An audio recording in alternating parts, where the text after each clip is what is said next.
This is episode number 125 with Charlie Linville.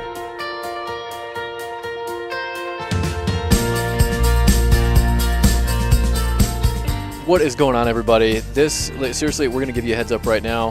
This is going to be a short intro because we want to jump right into this episode. Today we have an incredible guest on the show. Amazing dude.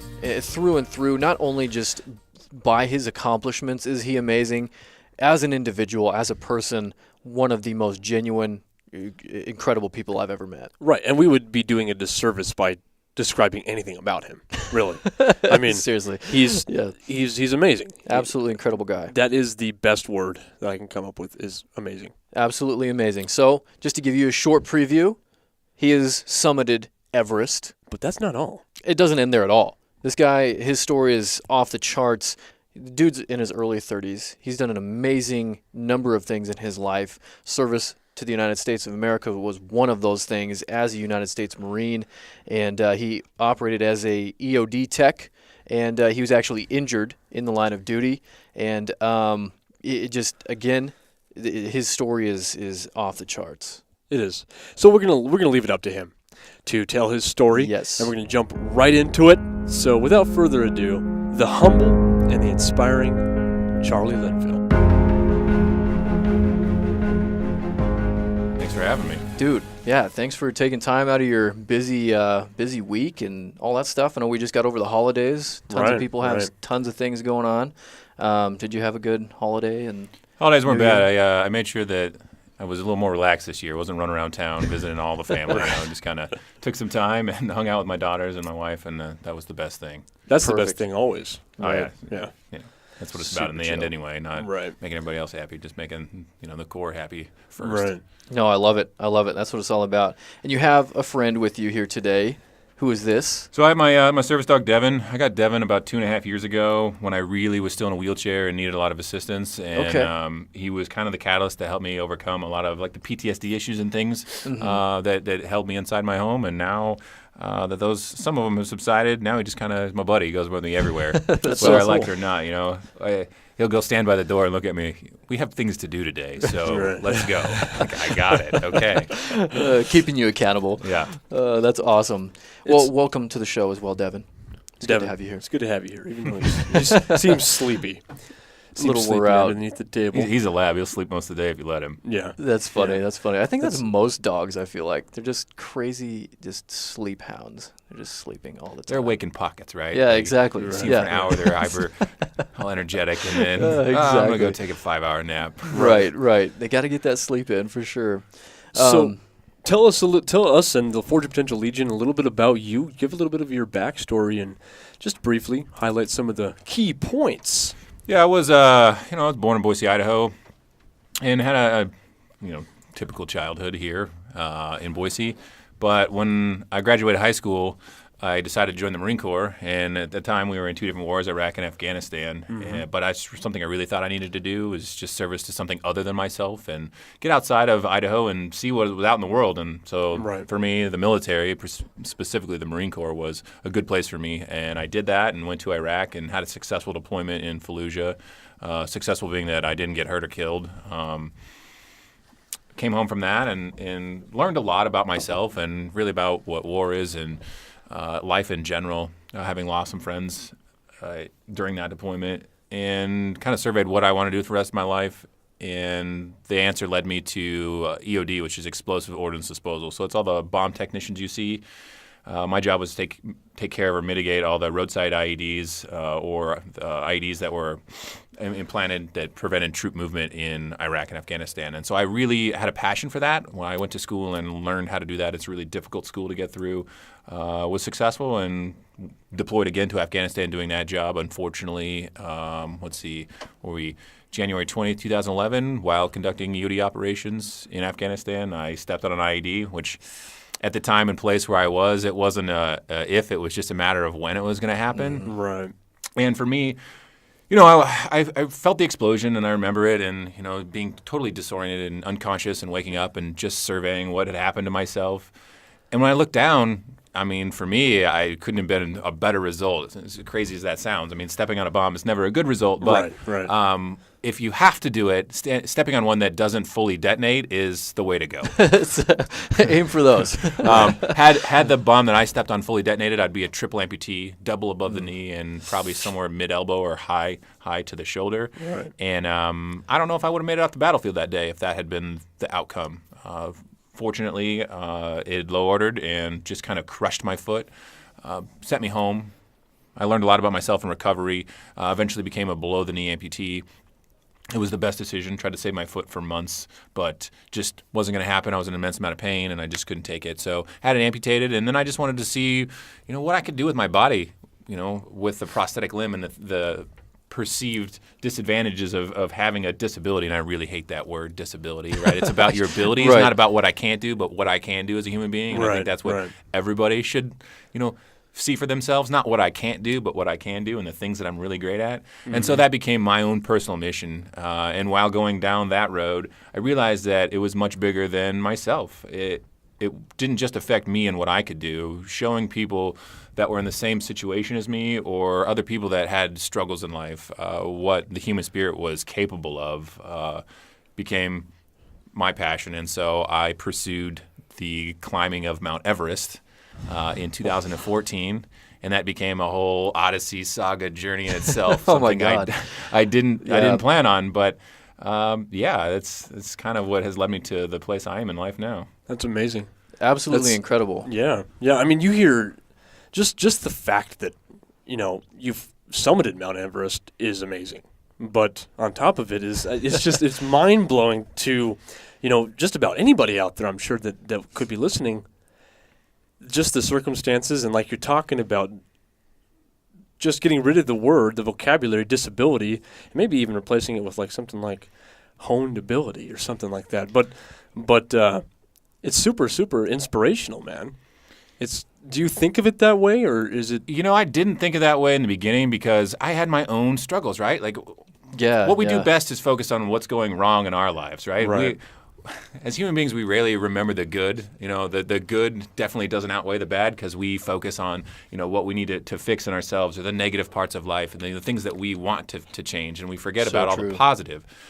But for me, that's where I was at. I was in a very dark, negative spot in life, and I didn't know if I was going to continue living. I mean, I was kind of getting close to that veteran statistic where I had seen so much and I was struggling with so many things mentally and emotionally and then physically in so much pain that I didn't know where my life was going. But I realized through counseling and having help from friends and family kind of tell me that I'm not the same Charlie that they once knew, and I needed to kind of find something that I had to pull myself out of that dark abyss, right? Like, right.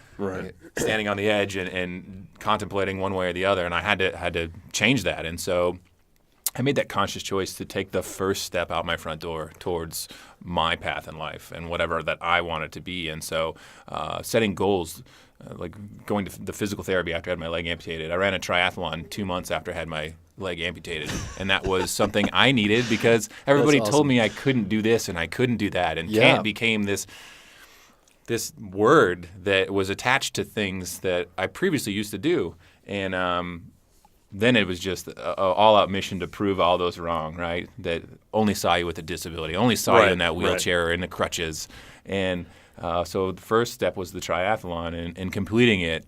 I mean, I didn't have a great time. I was laid up for 4 days afterwards because my freshly amputated limb had ballooned up. It was just swollen and, sore to the touch. But, I hobbled across the finish line, and being able to do that and compete with other people made me feel good about myself and really made me understand what I was capable of. And it wasn't really what I could physically do. It was how far I could mentally push myself, right? Because your brain's always going to tell you to quit at some point. Your brain's very influential in what we do in our life. And I didn't let my brain tell me to quit. I let my heart do the talking and push myself through. And that has been the common thing for me and how I've been successful since that moment to now is not letting myself ever fail. I mean, if I try something 100 times and I fail 100 times, well, I've learned 100 lessons, and I'm going to try 101 times, and then and so on and so forth until I get it right. Right. No, I love that. I love that because so many of us feel like when we do fail, I think there's a fear of failure, obviously, in a lot of us. And when we fail, we feel like we're stupid or something, or we're not good enough. And I just want to reiterate the importance of continuing to try that 101th time, because that could be the time. That could be the breakthrough for you in whatever it is that you're doing, whether it's physical or mental, whether it's business or it's school. If you have a goal, if you have something that you want to do, keep pushing for it. Because you fail, it doesn't mean that you suck or that you can't ever do it ever again. Right. Keep trying, keep pushing forward, and it's going to happen. And two, it's interesting. You do have that differentiation between the physical and the mental aspect of it. I'm sure you've experienced, a lot of this going through a lot of your rehab and climbing the mountain and everything. But just that disconnect that you can form between this thought in your head of quitting versus continuing to push forward, because our bodies are way more capable of doing things than we perceive them of being able. And it takes a lot of effort and a lot of training, and both physical and mental, to be able to not only recognize that, but to fully capitalize on it, to utilize it in those situations in life when we are down, when we are striving for something, and we have to dig deep and keep pushing forward. Absolutely. I wanted to ask you, so the categorization of, just jumping back real quick to your frustration with the term disability, how would you like to see, people that have been quote unquote disabled? How would you like for them to see them referred as? I think it's hard because everybody wants to be seen in a different way, and it's hard for me to speak for everybody that has a disability. And I say that with quotation marks right now, but it's truly not the disability; it's the ability of the individual. And one thing I've seen is people, if you have to use some sort of device for your daily life, whether you're in a wheelchair, your crutches, or whatever you've got going on, or you just visually have something different than the normal. And again, I say that with quotation marks, person.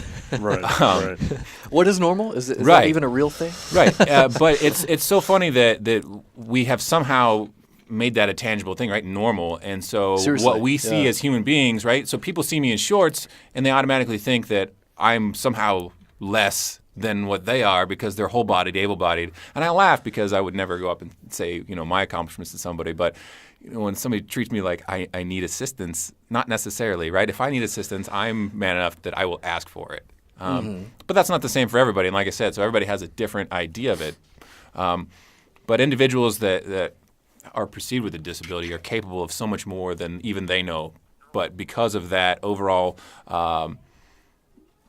thought process from people, it's almost like they reduce the capabilities of individuals with, different abilities just because they're not familiar with it. I have two daughters that have grown up around single, double, triple amputees, burned, guys that are severely burned in wheelchairs. And guess what? My daughters don't see the devices. They don't see any of it, right? They just see the person. And it's been so amazing to see what it's like to have a human being raised from, almost birth around individuals that have different prosthetic devices or whatever, because it's almost like that's not the colors that they see people in, right? They just see them for who they are, not for whatever is different about them. They just see them for the individual they are. And I think that more people need to realize that all these differences, really, that's not who the person is. Go up and talk to them, get to know them, figure out who they are as a person, right? Stop putting labels on people. Just go up and talk to the individual and see what kind of person that individual is. And if you're really great friends, then you'll continue to have a relationship. If not, then you're just another human being in the world. Exactly. And I think that's a lot. Going back to this idea where we were talking a little bit about how people are really self-centered. We think about ourselves, our issues, what we need to fix in our own lives a lot. And in doing that, you're kind of stepping outside and looking at people as a soul rather than an individual or a body of sorts. Like you're seeing everybody the same, and I'm sure that's an incredibly beautiful thing to see in your children, that they don't see color, they don't see labels, they see an individual. They see a soul. Like, and I think that is probably one of the most, one of the most incredible places that we could ever really get as human beings, because everything is so materialistic. Right. A lot in life. So 100%. Right. And I think you highlighted a really good point as well, that thoughts are contagious, whether they're good or bad. Good thoughts are good. You can have somebody plant something in you that will completely, start growing inside of you and completely ruin your life. Well, happiness is a choice, and I Right. use that a lot, right? I mean, I'm in pain every day of my life, but I don't choose to wake up and be grumpy about it. I don't stay in bed because I'm going to have pain today. If I did that, I wouldn't Right. get anything accomplished in life, right? But I'm going to wake up. I'm going to throw my foot over the side of the bed and put my prosthetic limb on, which some days it's a love-hate relationship, right? I need it to walk, but other days it's just painful and I don't want to see it. yeah. But I still go upstairs and choose to be happy and to spread that to other individuals, to other people in life, right? You wake up and you have a smile on your face and you give somebody a compliment and you make their day better. Not only do you feel good, but you've made somebody else feel good, which is just a ripple effect that goes in the water and just kind of spreads. If we as a society could be better at doing that, I think that the world would just be a better place. Right. There's no question. Absolutely. Yeah, absolutely. That water is for you, by the way, just so you know, if you need it at all. But I had another question for you. I wanted to ask you, all of these pursuits that you have taken under your belt, do you feel like in accomplishing them, have they given you a sense of purpose?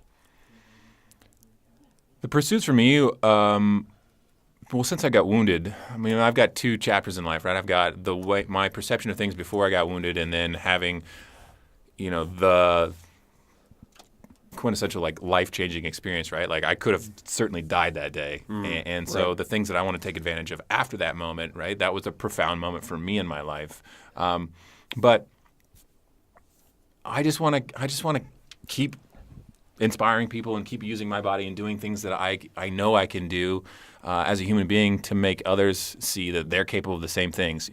People say, "Oh, Everest, I could never do that." Well, you just put yourself into a box saying, "I could never do this." Right. Not saying that it's your goal, right? That's not everybody's goal to climb Mount Everest, but everybody has a Mount Everest type goal in their life, something that they've thought about that they really want to accomplish, but they've already told themselves they can't do it. Right. Because they've never gone out and tried. Right. And it goes back to failing 100 out of 100 times.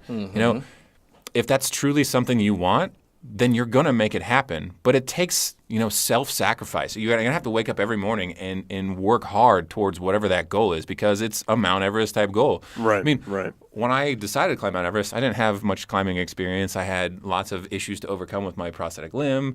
Only a handful of amputees have ever attempted and been successful climbing Everest. There's a lot of things going against you, but I made it an obsession of sorts. Right? I woke up every day and thought about Everest. I trained for Everest.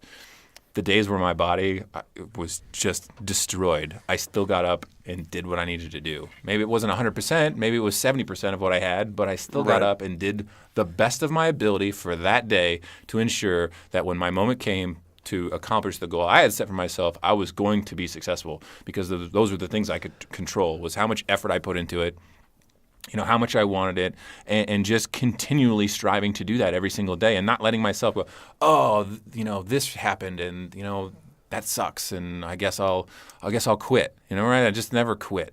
I just Right. always made sure that I did something to get a step closer to my goal. Right? And even if it was Right. it was lofty, a million steps. If I just took one step closer, I was going to get there. If I just gave up or went all the way back to the starting line, I was never going to be successful. And so I guess going forward, I just wanted to show other people that whatever they have in their life, they're going to be successful, but it's not easy.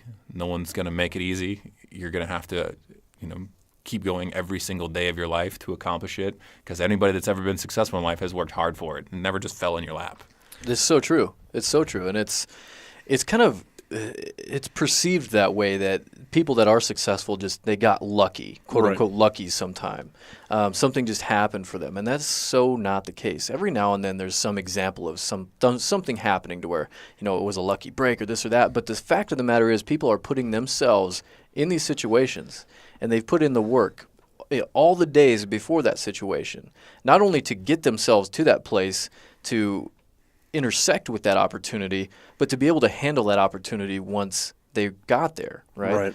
Right. But it's interesting that you said that, because I think that, looking at a level of success in business or, monetary type things, that can be the perception that it was that they got lucky.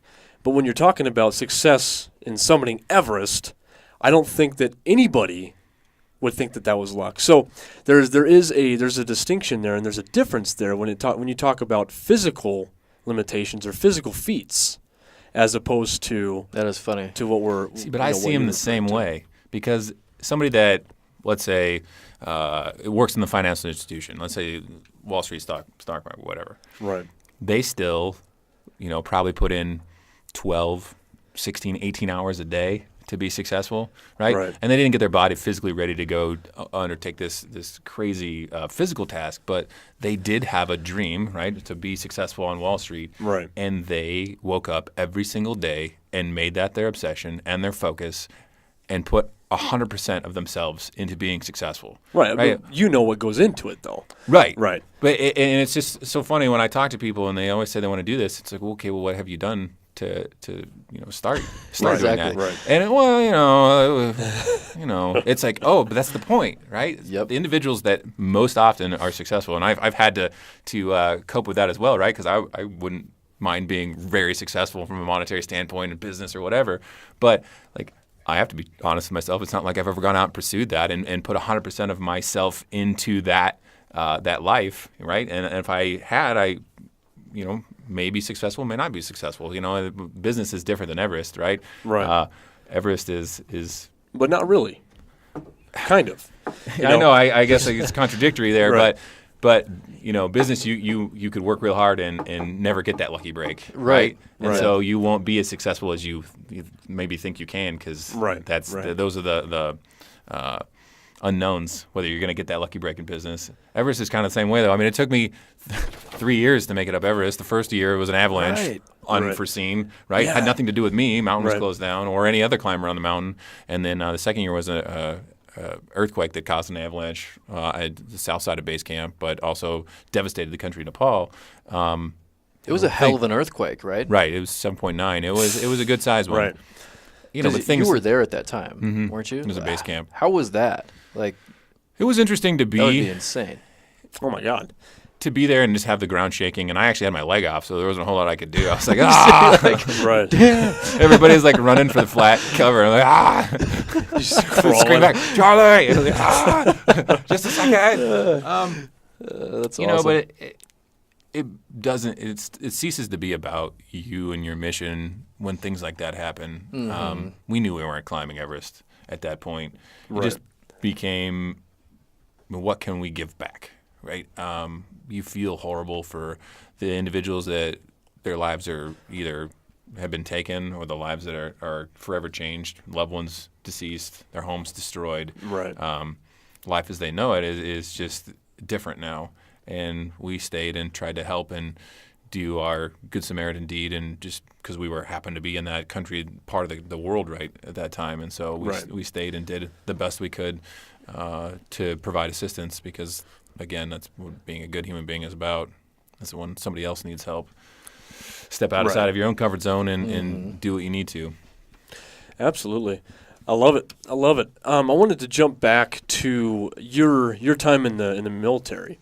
And I wanted to ask you, what was you mentioned that it seemed interesting to you, and that's kind of why you entered. I wanted to kind of dive deeper into that and find out what the draw was for that, and specifically the area you entered into.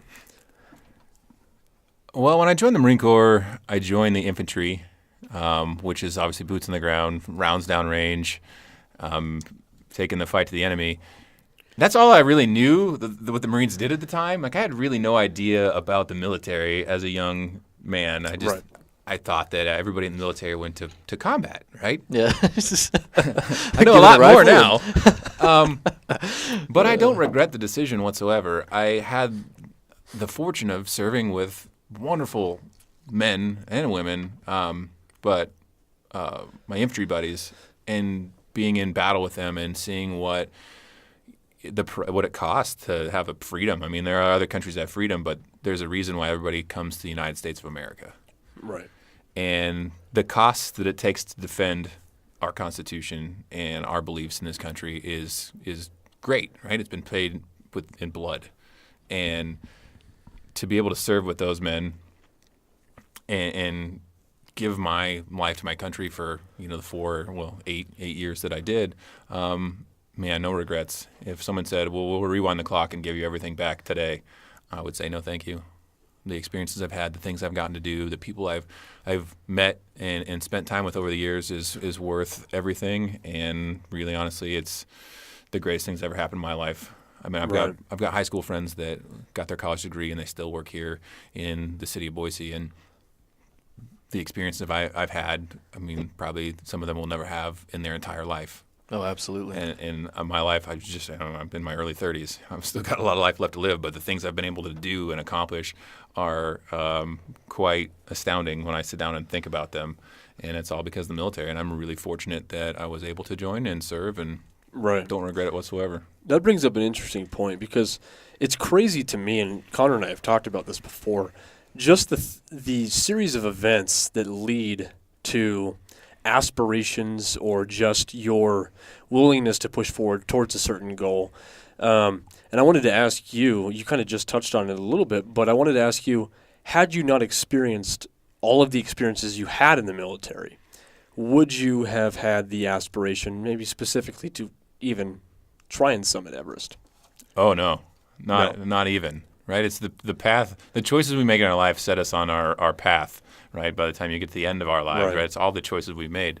And there was no way Everest would have ever been on the radar. I mean, there would have been no reason for me to see Everest. I mean, Everest became what is my body capable of? And when you say Mount Everest, it's pretty much the same reaction with every person. They're just like, whoa. Right. It's a joke to a lot of people. It is. It's not even. My own father laughed at me when I told him I was going to try Mount Everest. He chuckled. Nice. Yeah, he's like, yo, whatever. Really? You're like, no, bro. What does he think it's now? going down. Well, obviously, my family's very proud. That's awesome. They're happy that I have returned home safely and successfully. Mm-hmm. Yeah. I think everybody was getting fed up with after the 3 years. I don't think that I could have gotten a fourth year of support out of anybody. But no, I mean, now my family's very proud of me and they're supportive in all the things I tell them. And I don't think that anyone will ever tell me ever again that I can't do something. Right. There's no most way. Most people now are just like, yeah, okay, I believe you, but could you just maybe bring the line back to closer to insanity, not just right. No, that is cool. How did Everest come up even? I mean, there's a lot of things that people can do to challenge themselves or their bodies or their mental capacities or whatever. What specifically drew you to Everest? Well, Everest didn't just happen out of my own brain. So there is a veterans nonprofit called the Heroes Project. And what the Heroes Project does is take wounded veterans up the tallest mountains in the world as a means of recovery. And so a friend of mine who was a double above the knee amputee climbed Kilimanjaro with the Heroes Project. And to watch him go through his recovery process and being able to learn how to use his prosthetic limbs in uneven terrain. I mean, when you start climbing mountains, it's way different than just walking to the street or walking to the store for, water, beer, milk, or whatever. And seeing his progression and the things that, not just physically, but mentally, and how there was almost like a light or a fire back in his spirit. I just saw that that's something I needed, and I was really interested in it, but I didn't know if I was the right fit. That particular friend mentioned the Heroes Project was looking for new applicants, and so I said, yeah, please pass along my number and see what happens. And so he did, and the founder of the Heroes Project, Tim Medvets, which is he's a former Hells Angel biker, hilarious. Nice. That's rad. We met up, and we actually met up the day before I had my foot amputated. And he started talking to me and talking to my story. It turns out our stories are very similar. He was in a motorcycle accident that destroyed his foot, and my foot was destroyed. And gotcha. He's battled for years to take care of his foot. It's limb salvage. He still has it, but it causes him pain every day. And so for us to have such a similar injury, it was just kind of like a bond happened. And Right. then the following day, I had my leg amputated, and I think I called him like an hour after I came out of surgery, and was like, "Yeah, let's do this." You know, just all doped up on morphine. Let's do this. And he's just like, "Whoa, pump the brakes here, there, guy. You need to recover first, and then we'll have this discussion." No, I'm good. I'm good. But yeah, that's what happened. And really, I just wanted to climb a mountain. It wasn't necessarily Everest or anything like that. And it was the Heroes Project that saw the potential within me to be successful for Everest. And so that's the mountain they chose based on getting to know me and my personality. And so when they called and said, "Would you like to climb Mount Everest?" there was a giant frog in the back of my head. Right. Right. Uh-oh. Right. This is serious business if I say yes. Right. But I did. And, I'm very thankful I did, and thankful that they allowed me to be a part of their mission and, supported me not just 1 year, but 3 years, right? I mean, at any point, it could have been like, no, Everest didn't work out. What an amazing organization to stay with you and back you 3 years in a row. Seriously. Right. And it turned out to be, fantastic. I mean, not just for myself, but, other people that have read the story. I go meet doctors and things from the VA, and they say, "My patients come in and talk about you all the time. I'm very excited to meet you." And, of course, my response is, I'm just like them. I just made the conscious choice to get up every morning and go towards my goal and tell them that they're doing a great job and, keep driving towards whatever they want in life, right? And so hopefully I can be that drop in the bucket and spread it to other people. And that's really what the heart of Everest was at the end. It's not just me being successful, but hopefully inspiring others to be successful in whatever their mission is too. Right. Cool. I wanted to talk real quick about PTSD and the struggle with PTSD and how, in what ways do you think that just having these aspirations and deciding that you wanted to do these things helped you through that? Picking a goal that forced me to leave my house every day was paramount. You go to war, and there's one thing to be on like a main base, and sorry, military, you probably get mad at me. To be on the main base and really not be exposed to city fighting every day, but then to be the combat troops on the ground, right? It doesn't matter if you're Army, Marine Corps, whatever Navy and Air Force have for combat troops, but when you're there on the ground every day fighting and, guys are getting hurt, killed or maimed, the human psyche isn't made to see that every day and come home completely normal, right? I mean, we've had a word for this for centuries, right? Battle fatigue and all this. Mm-hmm. But at the end of the day, you're not meant to be exposed to that and come home the same person you left as. It's just not. And so how do you cope with this and the things you've seen for the rest of your life, right? You are at some point going to have to be able to put it in the rearview mirror and get back to being you. And that's a tall order. I mean, I'm still not there. I still struggle with it, not on a daily basis, but I still struggle with it. There's things that have happened in my life, and there's a chemical or a smell or something that triggers different responses, and it's like, boom, oh yeah, I remember that. But for me, setting that goal of Everest forced me to leave my house, to go out and train every day, be around other people for fundraising purposes, leave the country, right, for training missions, and expose me to a lot of other things and really push myself past the dark things that I was dealing with and realize that there's so much in life that's worth living for. And, I did see bad things, but that doesn't define who I am. The things I had to do doesn't define who I am. What I do with the rest of my life is going to define who I am as a man, who I am as Charlie Linville, right? And the same is said for anybody else that's out there struggling. The things you do with the rest of your life is going to define who you are, not the things that you've had to do because of war. And getting there mentally is a different route for everybody, but my hope is that, one day our troops see that what we had to do in the situations we were put in, that's what we took on when we volunteered for the military, and it's something we have to live with forever, but we're not bad people. You're not different than other people out there. You just get up and go be the best you, accomplish whatever you want in life. And at the end, when you get to the end of your life, many years from now, hopefully, look back on all the great you did, not, that one small frame of unfortunate bad. No kidding. Right. Yeah, and again, it's what we choose to focus on, you Yep. know, when it comes down to it. And dude, beautifully said, man. I mean, that was such an incredible explanation of all of that. And two, I just want to highlight, when any of us, I think there's a point in a lot of people's lives where they feel like they have no value, like they feel like they have nothing to offer, like something's not working out in their life, or Right. something profound happens to them, like in your situation, Charlie. But I think we all just have these situations where we feel useless, and thoughts of suicide or, clocking out early come to mind. And I want to just highlight the fact to everybody out there listening that you have value, you have purpose. And again, it's just about getting out the door. And I think a lot of it too is recognizing that what we have to offer other people and not what we are getting, the value that we can provide other people in their lives. And it's extremely important, extremely important. And this is where it starts. People like you getting out there and talking about this stuff and just really highlighting these points to people, because, we could talk. I'm sure we have war vets listening, but we could talk to war vets and say the things that we say, inspirational type material all day long. But, they're not going to get a relatable point of view. They're not going to get something they can actually grab hold of and is tangible to them, Right. And the message always means more from somebody that's walked a mile in your shoes, for Right. sure. Right. Definitely. And it's one of those things that, that's what I try to talk to people. I was not good at it, a couple of years ago, but now Right. I've been put in situations where I've had to talk to a lot of people. And, I'm very grateful for that as well, because I did have to overcome so much darkness in my own life. And like I said, it's not just Everest or any of that, right? You could attach the story itself to what anybody goes through.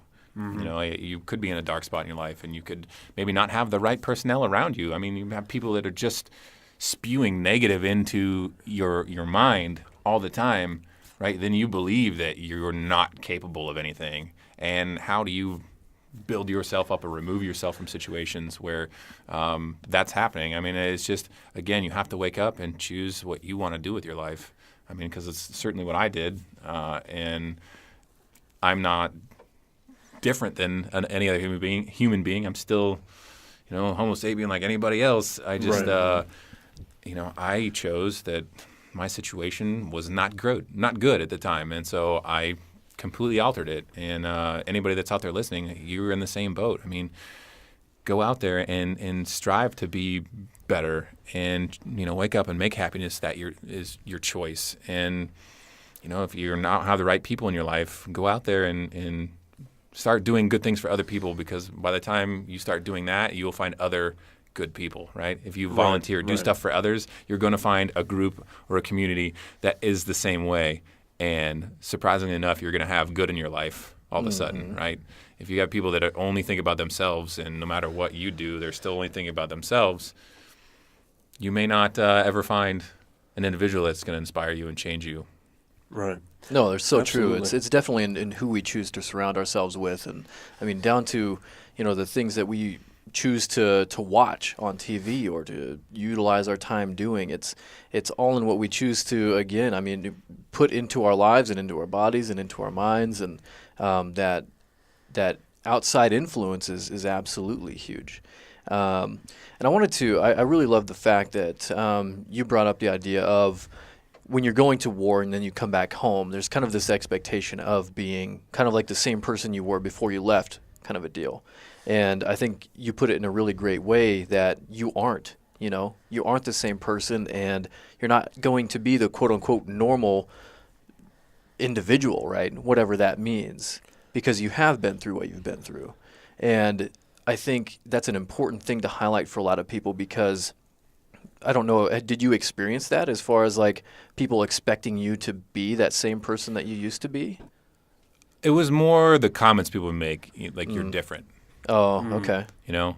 And my response would be, well, of course I'm different. How do I come home the same? Exactly. It's impossible to come home the same.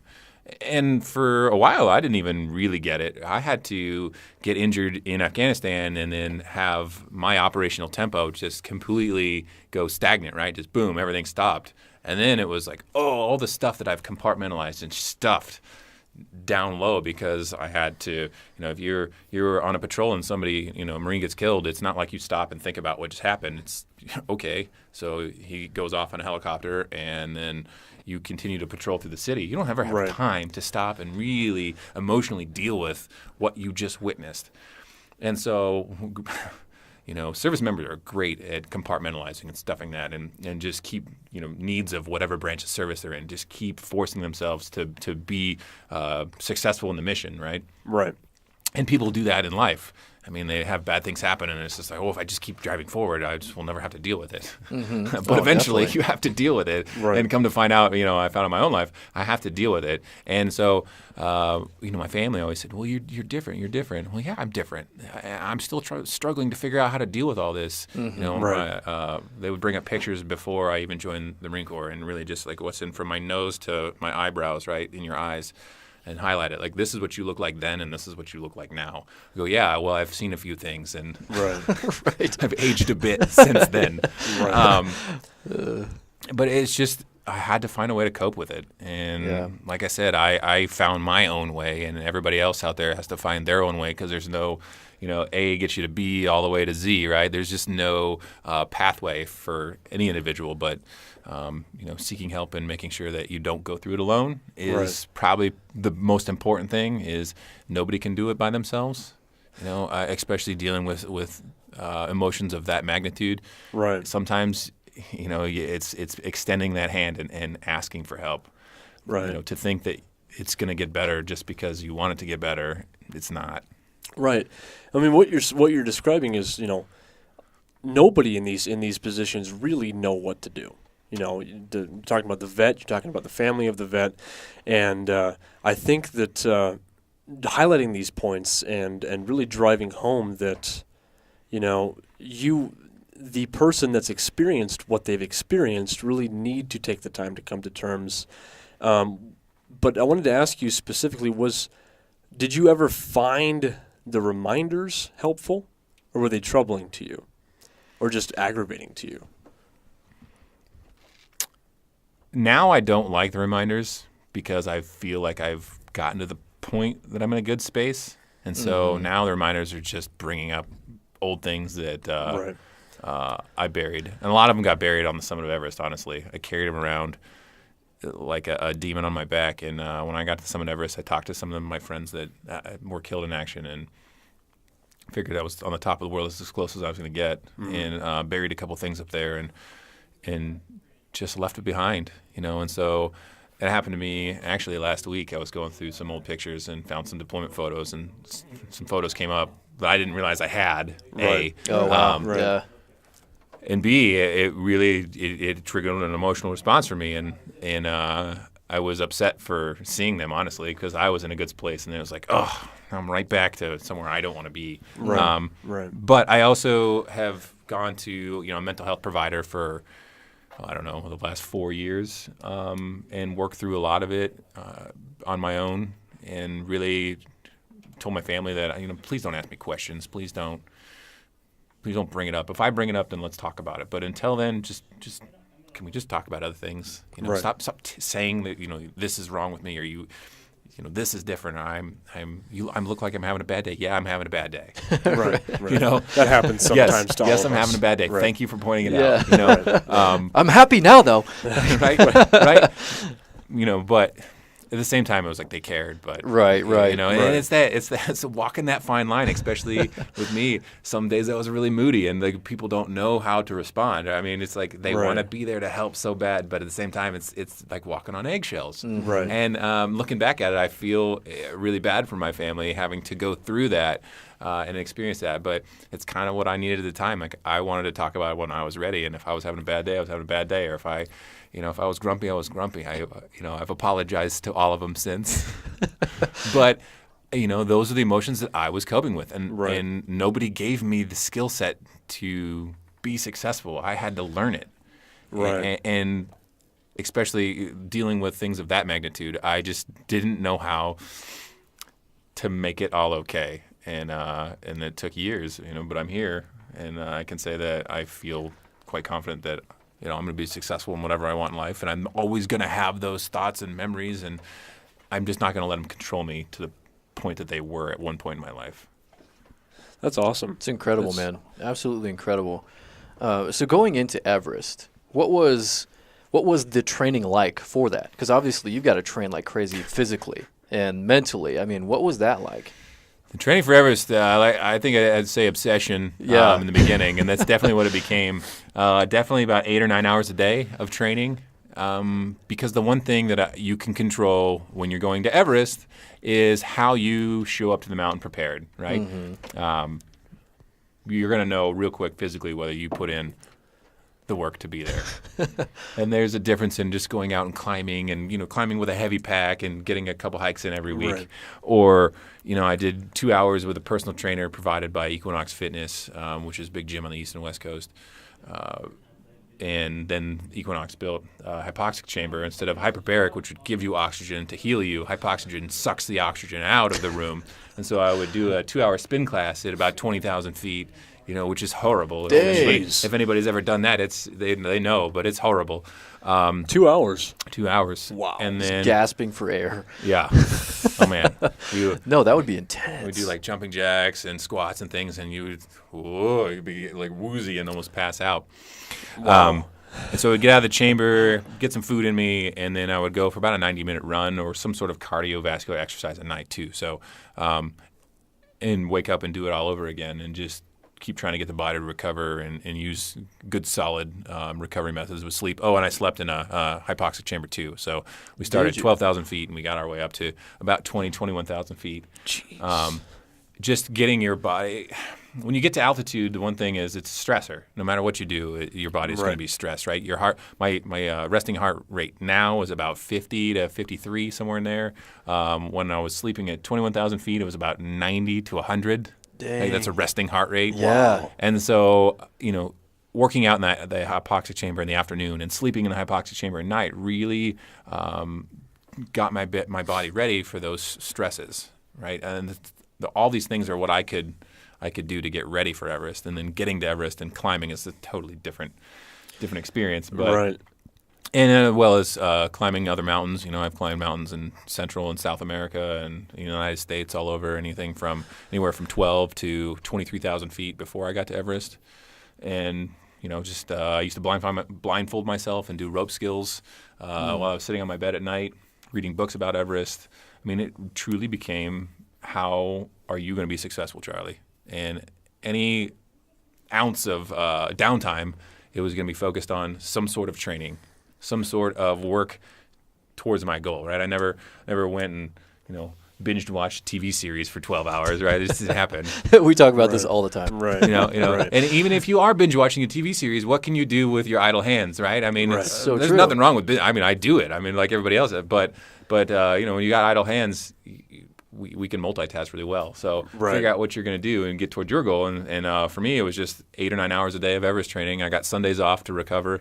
Whereas more was like laundry day, and I got to sleep in, for 10 hours of sleep, which is really nice. And resting my leg. I mean, so on the added bonus for being an amputee is I just don't have to get my body and my lungs and everything in shape. I also have to make sure that my residual limb and my prosthetics are ready for the task as well. And so for me, all of the exercise I did was to strengthen my stump, because if you get a bruise, ingrown hair, a blister, anything like that that's inside of your prosthetic, I mean, that can turn into an infection real quick. And infection leads to termination of the trip, because if I get to the point where I have a fever and I need to have serious medical attention to the abscess that's now created from a blister, summiting Everest is not going to happen, right? And so all of those things I had to think about and plan for and make sure that I was ready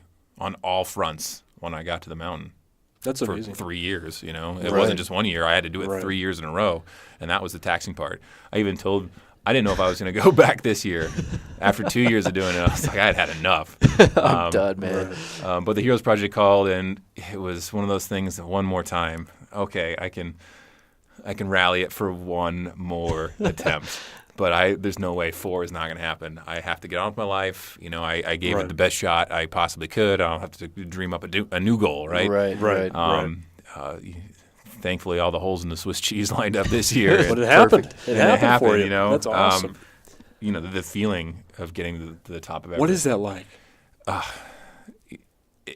It's got to be fantastic no matter what, right? Even if you climbed it on the first year, it's unlike anything you'll ever experience in your life.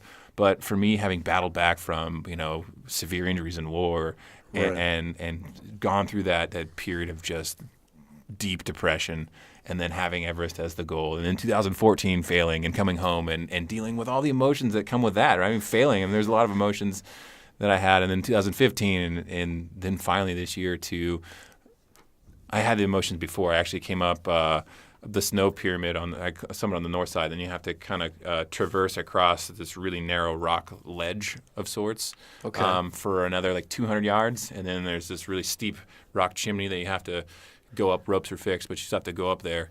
And once you get there, it's about another 500-yard traverse along the last part of Everest. And so I'd gone up that rock chimney, and I knew, right, without a doubt, after everything I've already gone through, all the steep parts of Everest, all the technical parts, and here I am, just 500 yards that I have to walk, you know, to the right. It's kind of weave way up to something. I knew I'd made it, right? Right. Okay, yes, This is it. And so I really savored that 500-yard walk.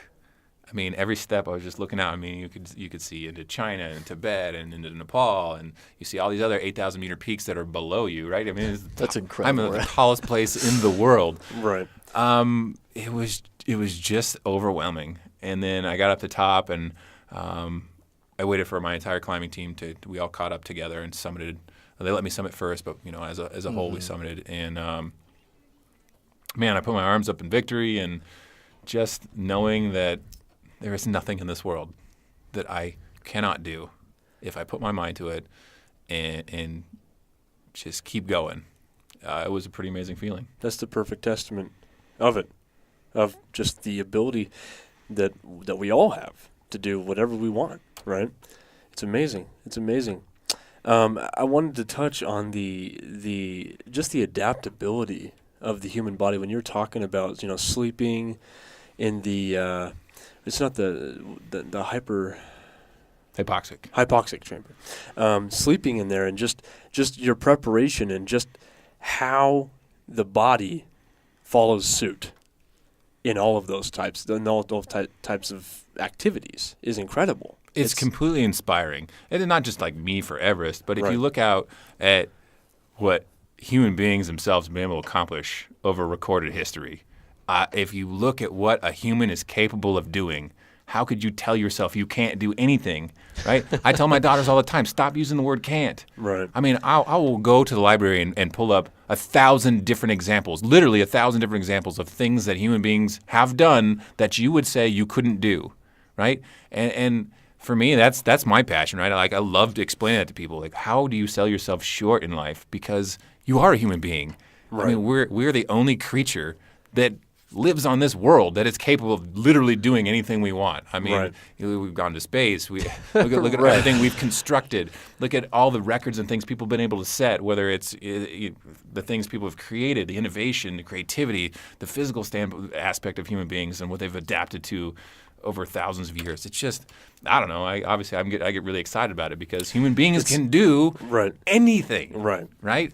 And in this day and age, we tell ourselves, you know, we can't, or that one's impossible for me. We just sell ourselves short so more often than not nowadays, and it breaks my heart. It is heartbreaking. It really is to see, you know, the people that you know, we were talking about this before the podcast, people that haven't gone through, you know, they've gone through their own difficulties and whatnot, but they haven't gone through even a remote scale that others have, and just how much they limit themselves. It is heartbreaking. It really is heartbreaking to see. Definitely, especially when, like you're talking about, you look at these examples of all the things that people have done throughout history. I mean, the people that you know personally. I mean, again, you can go out and do anything. Like, your biggest issue should be trying to figure out, like, what you want to do, like, because you have so many options. Right. That should be the biggest thing on your mind, because you can do anything, whatever it is, physical, mental, building business. I mean, being successful at anything is attainable. And we bring this up all the time, and you've touched on it a little bit throughout the episode here, but just the fact that we are all human beings. We're all flesh and blood. There's no, I mean, you look at these incredible leaders throughout history. We've got, Martin Luther King and just these different people that have accomplished incredible things with their lives. And they were no different than anybody else out there. They're flesh and blood human beings with an obsession. Drive and passion. Exactly. That's all they woke up with every morning Right. is drive and passion. And they found a avenue to go down, and they never stopped. Exactly. Right? And that's the disconnect, right? It's everybody has drive and passion about something. I mean, I don't care who you are. Nobody wakes up and says, well, I'm indifferent about everything. 100% of everything in life I'm indifferent about. Right. No. Everybody, you wake up, you have your likes, right? Everybody has their own likes and dislikes and passion of some sort. And, and of course we're human beings. We're all different, right? Which is fantastic. And just because somebody doesn't agree with what you want to do, who cares? That's what you want to do. Those are your individual goals. Go accomplish them, and stop caring about what everybody else has to say about you. Right. I mean, I think I told you in the beginning. Like, my father laughed at me when I told him I was going to climb climb Everest. Right? If I had stopped when everybody said that it was a ridiculous idea, I would have never accomplished it. Right? And my family is very athletic and have been successful in college athletics and things, but none of them have ever climbed Everest, right? And so it's my way of kind of measuring myself up to them. It's like, ha. Right. Right. Right. My point is, we're all different, we all have passions, but I can do just as much as you. Maybe not. Maybe I can't run, a 100-meter dash as fast as Usain Bolt, but okay. Like, he was just born with a natural gift, but that doesn't mean I can't go accomplish whatever I want to do, and work towards it. And I'm never going to be good at ballet. Right. But I'm okay with that, right? Because there are things that talents I was born with, or talents that I've acquired over the years, and things that make me unique as Charlie. And I'm going to go highlight those particular things, right? Okay, so I'm never going to, and there are a people, concert pianist, but that's fine. I'm missing fingers. That's why I say that. I don't know. Okay. Right. There are people that will fill the ballet shoes. Right. That's the point. And I think that going back to your use of talking about who you surround yourself by, and I wanted to bring up the point that the idea of summiting Everest was kind of brought to you as opposed to something you actually had, and you didn't even realize per se that was what you wanted to do or what you wanted to aspire towards until the organization had brought it to your attention, right? And I think that's a really good analogy for the people that you surround yourself by. If you're out there and you do find yourself in a position where you more or less don't know what you're passionate about, because I think there's a lot of people that will say that. But surrounding yourself by people that are, good people and driven people can also help inspire that in you. And I think that's also it's an amazing point to bring up, because we don't have to be alone. There's a lot of people that think that whatever journey they're on, whatever interest they have, they're tackling it alone. And there are like-minded people out there that think just like you, and there are people that will assist you in your ambition or wherever you feel lacking. And I really wanted to just share that with people listening right now. Is just, get out there and experience, and get out there. Look for groups on Facebook. Look for groups on Meetup. There's tons of different resources out there you can utilize to find these like-minded individuals and people that are going to drive you towards the direction that you want to go. Absolutely. And never create barriers for yourself, right? I mean, like you said, Everest wasn't something that was, on my radar at the time.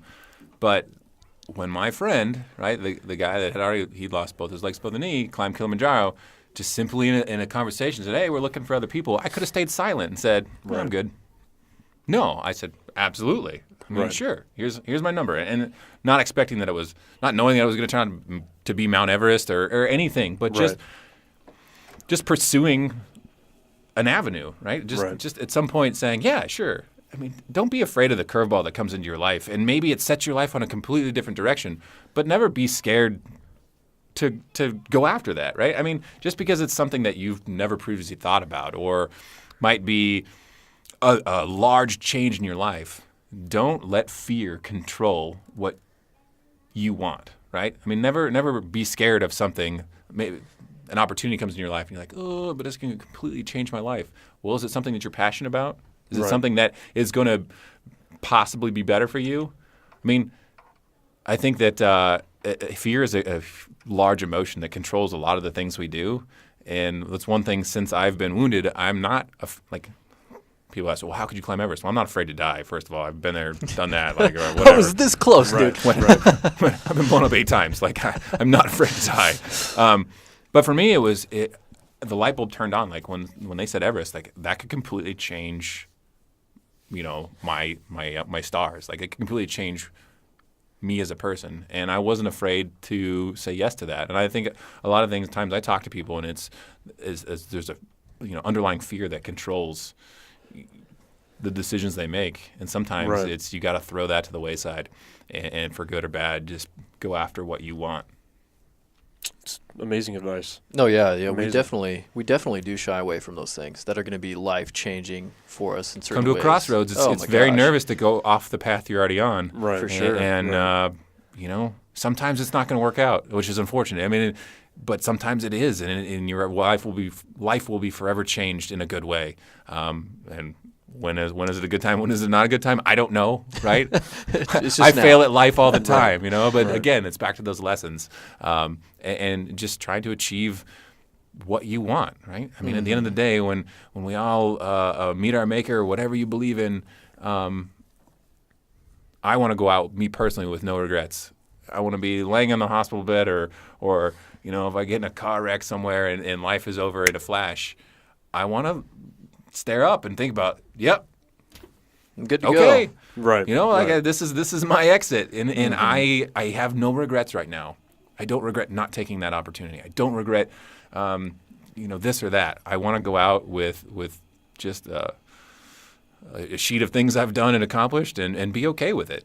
Right. No, I love that. I think amazing. that's the ultimate goal. I mean, we were just talking recently about, on our deathbeds, like what would be our goal for our life, and that did come up. Just being able to look back and say that you have no regrets for anything. You tried things, and like you're talking about, Charlie, you say yes to these things that come into your life, and you're not afraid to jump on to a new path, or completely start over from zero to achieve something. And I think that's a beautiful thing, to be able to look back at your life and not have any regrets, to be able to on that day, whatever day that is, to look at death and say, like, what's up, dude? Like, Let's do this thing. yeah, exactly. I've wore this world out. All right, Exactly, Let's yeah. go see what's next. Yeah, these guys are Right. tired of Right? me. Like, and I'm gonna have regrets and things, and we're human beings. We all have regretful moments in life. But that's what I mean. I guess at the end, I want to just look at it and be like, yeah, I wore this old body out. Yeah. I wore the world out. I don't know what's next, but I'm up for the challenge. Let's see what it is. Let's go. Let's do this thing. I love it, man. I love it. It's amazing. Do you have any final questions I don't, before man. the last This has been doozy? phenomenal. You're a good dude. Huh. 100%. Working on it. Seriously, no, No. and we are, man. We're all a work in progress. There's no doubt about it. Like you're talking about these days where you have, struggles, and you just recently came across, those photos and things that kind of brought you back to that place for a little bit, and that you didn't want to be in. And it's worth saying that we're all a constant work in progress. There's never going to be this station that you're just completely content with everything. Like, it's a continuous pursuit of something that, and we've talked about this too, it's this continuous pursuit of something that is success. It's not this place that you achieve or get there, but no, and again, I mean, just thanks so much, man. Thanks so much for coming in and sharing your story and doing so much of what you do to inspire other people. And I'm sure climbing Everest and doing these other things, I'm sure that's constantly in your head, how this is going to affect others, just given your personality and who you are as an individual. And obviously nowadays, after the fact, the things that you're doing and I'm sure you're involved with. It's just incredible, man. You're an amazing guy, and it's an absolute honor to have you sitting here today, taking time out of your day, and it's lovely having Devin here hanging out, sleeping as well. It's been awesome, man. We can't thank you enough for everything that you've done and everything that you are and who you are. Well, appreciate it. And, I want to say to the listeners that, it's always a call to action. Get up and get involved in your community. Obviously, I'm involved in Veterans Affairs because that's near and dear to my heart. But as we talked about this whole time, right, surround yourself with like-minded individuals. Get out and support your community, whatever volunteering or action that takes. I mean, get out there and be a part of it and see how much you grow as a person by being involved in other people's lives and maybe having a potential moment of change for somebody else, right? Because we're all interesting individuals. So get out there and maybe touch somebody else's life or get touched by somebody. Just go out there and be you. Absolutely. I couldn't agree more. And just let's give another shout out to the organization that set all of this up for you. Yeah, absolutely. Big shout out to the Heroes Project. You can look them on Facebook, or they have theheroesproject.org. Great, amazing organization that takes war-wounded veterans up the tallest mountains in the world to really change their life forever. So check it out. Perfect. And we'll put all that stuff in the show notes. We'll have it on forgeyourpotential.com on this episode. Check it out. Definitely go over there, support those guys and everything that they're doing. Obviously, they're doing some incredible work, no doubt about it. So finally, our last question. We always ask all our guests on the Forge Your Potential podcast, if you had right now the entire world's attention in this moment, what would you say to everybody? Apart from all the incredible things you've already said on this podcast. Right. Again, I would just tell people, wake up and make happiness your choice and positively affect people's lives every day. It doesn't have to be on a grand scale, but just being a bright moment in one person's life, right? Imagine if 8 billion people did that. I mean, how great the world would be. I mean, just wake up and choose to be happier in some way and make somebody else's life a better place. Work for other people.